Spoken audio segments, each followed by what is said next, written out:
everyone, welcome to MRM Sportsman. I'm your host, Ronald M. Don't forget to subscribe to the video and hit the like button and continue to watch more of the content we will put out right here on the channel, man. It's game 10. I thought let me just react to the game so far before the big one, before the Arsenal hosting Liverpool match, man, which is today on Sunday. Let's just react to some of the games. I mean, there have been some expected results, some disappointments from teams winning 4-0 instead of 10-0, as I wanted them to do. We've seen some showcards and some hustles, really. I mean, let's start with Leicester City. I think this is it. Brendan Rodgers is walking around with a huge timepiece on his neck. I think the time is up. He's, for now, the flavor of managers. I mean, he's acting a fool, if I'm being honest. I mean, Leicester they're not even a yo-yo team this season. They're just so bad, man. Now it makes sense how they managed to defeat Nottingham Forest 4-0, because Nottingham Forest were also so bad in that game. They've also been so bad in this league. You have so many players trying to get to know each other. I mean, I think Rodgers, his time is up. It's definitely time. It's definitely time up. We can see him. We can see you, Rodgers. We can see you. I think everyone can see right through him now. I think it's only a matter of time, in all honesty. I hope he's surprised if he's gone. It's only a matter of time. I don't think they have to wait for the next match. I think the sooner, the better. You know, I'm not advocating for him to be fired. But then, if I'm a Leicester fan and I see my team get demolished by Bournemouth, coming from Bournemouth winning from behind, having gone down a goal down in the 10th minute from Passan Daka, and they're managing to score 2 goals in the space of 6-7 minutes. That's embarrassing for Leicester. You know, this is a team that 6-7 years ago won the Premier League. Yes, it was under Rodgers. But then under Rodgers, they finished 5th twice. When in actual fact they're supposed to get into the Champions League spot, then you can say, okay, the big clubs stepped up and Leicester were unfortunate with injuries. And then they win the FA Cup. That's a highlight for them in the context that you have your Cities, your Liverpool, your Arsenal, your Manchester United, your Chelsea's vying to win a trophy every season for the coaches to have longevity in the system, in the club. And Leicester winning the FA Cup, that was a huge deal for them. But then for the past 2 seasons now, the way they've been playing, and I think it's all on Rodgers. You know how when a player plays bad, and then you can say, okay, it's the player. But when the whole team plays bad, it is the coach. Just like in a classroom. If you're a teacher and the whole class fails, like then we have to look at your teaching abilities. And for now, I think we have to look at Rodgers' abilities as a coach. Yes, he's been fantastic. He was fantastic that famous season with Suarez, Sterling, and Sturridge at Liverpool. He was fantastic for the past 3 seasons at Leicester City. But I think now it's the end of the road, man. I think it's time for the Leicester board and the Leicester owner to just pull the trigger, get a new replacement. And this, football will shock you.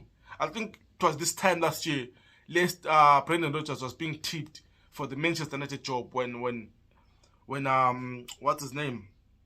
When Ole Gunnar was under pressure, was about to fight. You remember when they demolished Man United 4-2 rather. Yeah, I think it was around this time of the year last year.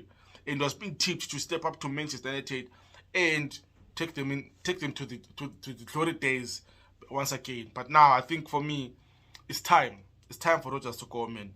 Yeah, because Leicester did lose 2-1 to Bournemouth. I think that's unacceptable. Now let's talk about some positive news. I think it's time for us to give Eddie Howe his flowers, man. Eddie Howe and Newcastle are the new Leicester and Brendan Rodgers. You think about that season those 2 seasons where Leicester were untouchable. I think Newcastle are the team now. For me, they're the team to fear. And it will be interesting because next game they're playing against Manchester United.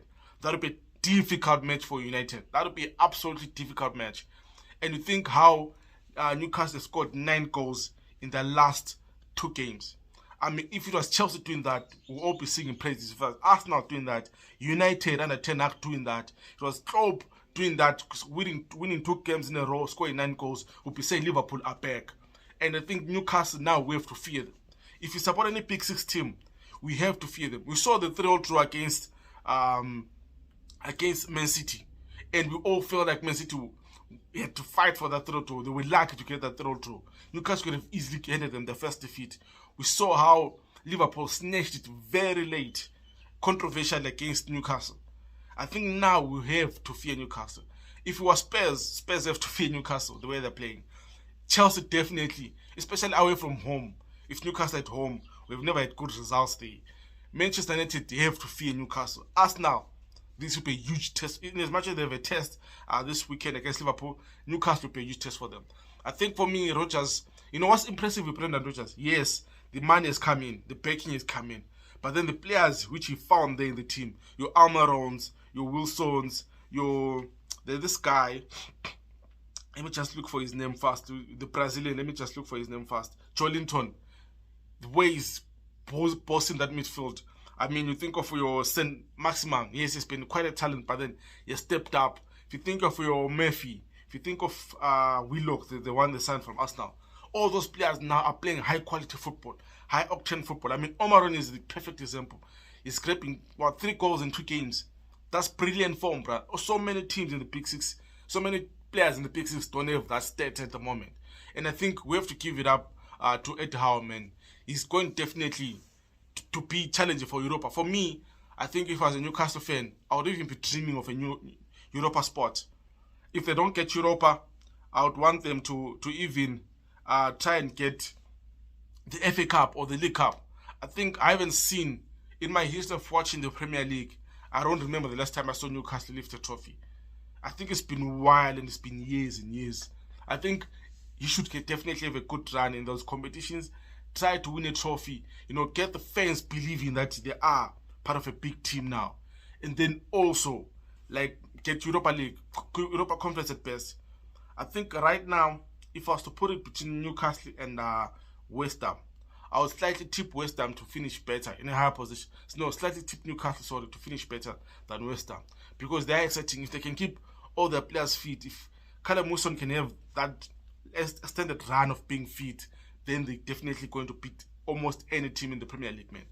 And then, of course, we go to the mighty Blues, the Chelsea. Chelsea were attacked by a pack of wolves today, yesterday at Stamford Bridge, and we managed to turn the pack of wolves into braai packs, man. That was a barbecue, depending on where you're watching this video, but then the side of the world, they call it a braai. That was a braai, man. Chelsea were so magnifique. They're so magnificent, man, in that game. The way we managed to control the game. Yes, we did have some shaky moments. I won't lie to you. I think if Costa was on form, if Costa was a few years younger, it would have definitely got a goal because they did create some chances and Kepa had to step up a bit. But then overall, Chelsea, I think the only frustrating part was that first half, before the Harvest goal, we looked a bit like Brighton, a team which would play excellent football, but then just failed to hit the back of the net. And I was talking to some people on WhatsApp, the football groups I'm part of, and I was saying, we should have started Broja instead of Havertz before Havertz scored the goal. Because I felt like we needed that number 9, that instinctive 9. I don't know if it was a split or flash the ball across. There was no one in the near post area to just tap it in, man. And that was frustrating because I thought last season Wolves came down from 2-0. So I thought maybe if we're wasting these chances, Wolves would get those 2 clear chances, get 2 goals, and then Chelsea would be at it again. We're trying to salvage a draw or snatch a win at the end, man. But then I was quite impressed the number of chances we created. Yes, Wolves are not the best team at the moment. But then nonetheless, I think Chelsea, I don't want to say under Tuchel because we did have some brilliant games under Tuchel. But then traditionally, for the past few seasons, Chelsea would have struggled to even score a goal in this game. If you think under Lampard, how many chances did you waste? Even, I remember this game at Newcastle away, we ended up losing 1-0. We wasted so many chances, no one was finishing them with perfect play, but we didn't get the results. This time around, we did have some players getting goals. I mean, it was nice to see Pulisic getting a goal. We need him to step up this season. This is his defining season because we felt under Tuchel, he was out of favour a bit. I think now he has to show that he can be our own Trossard, he can be our own Kroos, he can be our own March. He has to step up to the plate if he's given a chance. And he has to try and stay fit for him to be given more chances. And of course, Havertz did get his goal. And I think in this game, I think Havertz is not a striker. We all know that. And it showed that first half that, because when he had that first chance where we turned and hit it on a volley and it was over the bar. I couldn't help but think of the Aubameyang goal against Crystal Palace. How it was a sweet turn and it found the bottom of the corner. And I think that's the difference really between the two. Oba is an out-and-out goal scorer, can drift wide like Havertz, but then he's dead in front of goal as well, man. And of course, another Copen graduate. I mean, it was excellent to see Broja getting a goal. For me, that was the highlight of the match. I wanted him to start the game because I feel like, if we're going to test Aubameyang, I think we have to give him that spotlight to actually show that if Oba gets injured or Oba is out of form, we have Brocha to step up. And it was a brilliantly taken goal. It was a striker's goal, man. Finding the bottom corner with a brilliant, and I think the assist was from what? Was it Kovacic? Yeah, it was Kovacic. So, for us to get, for Brocha to get a goal rather, his first goal, of course, yeah, with game with 10, but then if he can chip in with Premier League goals, maybe if he can get 10 at most. Judging from the football he played, I think Chelsea will start creating more chances. And if he can get 10 goals, maybe from the bench or starting as a number 9, and also a run in the cup games like your FA Cup, your Carabao Cup, and then I can say that we might have slightly 2 teams. I think we can afford, looking at the number of players who were rested today, to see your Sterling rested, your James rested, your Thiago Silva rested, your Oba rested, Ziyech has been playing, Kova was rested and then he came on second half. I think for me, your Chilwell was rested. I think now we can say we have 2 teams. Okay, we're not City. We don't have the 2 perfect teams. But then we can actually interchange players. I think if we have a FA Cup midweek game, I wouldn't be worried about us starting the strongest level. Because I know if players who can do the job as well, man. And then we go to, what can you say about City? The only thing I can say is I was disappointed. I was disappointed by the 4-0. I'm not a City supporter. But then I wanted City to just demolish Southampton. Not that I don't like Southampton, but then I just wanted to see that 10 goal, to see Haaland score hat-trick 4 games in a row or something. And it did have chances to score those goals. I mean, the first chance we hit the post. He thought maybe we'd run to tap on it when it comes off the post, but then it wasn't to be. He only scored 1 goal. Imagine how disappointing it is to say someone scored 1 goal. Yet some strikers will die to get that goal, man. I mean, right now, Ronaldo would die to get a Premier League goal. And Haaland is just banging 1 goal and having a bad day when he scores 1 goal. But then again, Man City are just too blessed. They're too blessed. I mean, Pep is turning the Premier League to his Farmers League. And it's happening right before our eyes, you know. You think of the last time a coach won 3 leagues in a row. That was the great Sir Alex. And people never said the Premier League was a Farmers League then. It was still one of the most exciting. But then now, it is exciting and Pep is just wiping the floor of the competition. I mean, imagine if Pep was to win all 4 titles. You know how Liverpool were tipped to have a great season by trying to win 4 when they only won 2, the FA Cup and the League Cup. Imagine if Pep wins the Champions League, the Premier League, the FA Cup, and I mean, that would be just, you would definitely have turned the Premier League into a Farmers League. And then I wouldn't see a reason why Pep would want to stay. I think that's the only silver lining if Pep wins all 4. He might just call it quits and decide to leave and maybe go again to try and resuscitate Barcelona or something. Or even try international job management, you know. That's the only silver lining we have if you're supporting another team. Is for Pep to try and win all 4.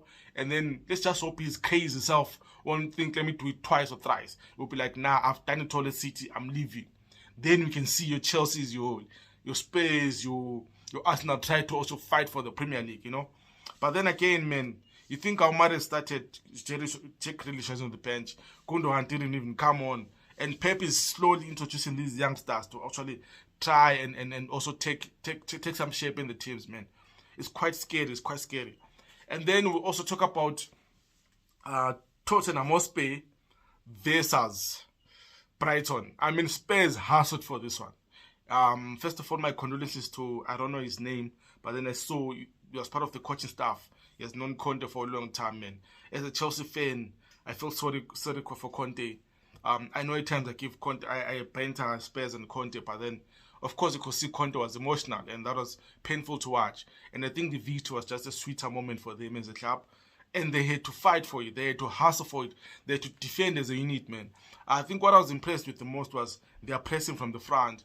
And after they got the goal, in all fairness, Brighton came on to them. Again, Brighton, you wonder why they didn't get a striker. Danny Welbeck, yes, he is a good player, but then they need a striker. They need a player to step up there and score. Maybe, you know how Numope was a goal in every game striker. I think now they're lacking that. I think Numope had a better striker rate than, for me, Danny Welbeck. I was surprised. I remember talking to my few friends in the WhatsApp group and saying, if I was Brighton, I would have gone for maybe an Origi. Try and get an Origi, or even try to tempt or lure a Giroud of some sort. Because you think how they create those chances, you would definitely score them. Think of if Diego Costa had gone to Brighton. I mean, you would think Costa would get a fair amount of goals with the amount of chances they created. I mean, today alone they created some clear-cut chances, but then I feel like for them now they have to try and walk the ball into the net for them to get a goal, which is, for me, now something not to do in the Premier League. I think they need to get an out-and-out striker, someone who can bang in like 10 to 12 goals in a season. Then they'll be set. Why don't they try team up Pookie from Norwich? I don't know if he's still there, but then I think a Pookie would be a good, excellent addition to them. Other than that, man, it's been an interesting Premier League weekend so far. Don't forget to check out the video, to like and subscribe and like. It's been an interesting game so far, man. I can't wait for today's game, the Sunday's games. Like I said, you have the big one, Arsenal versus Liverpool.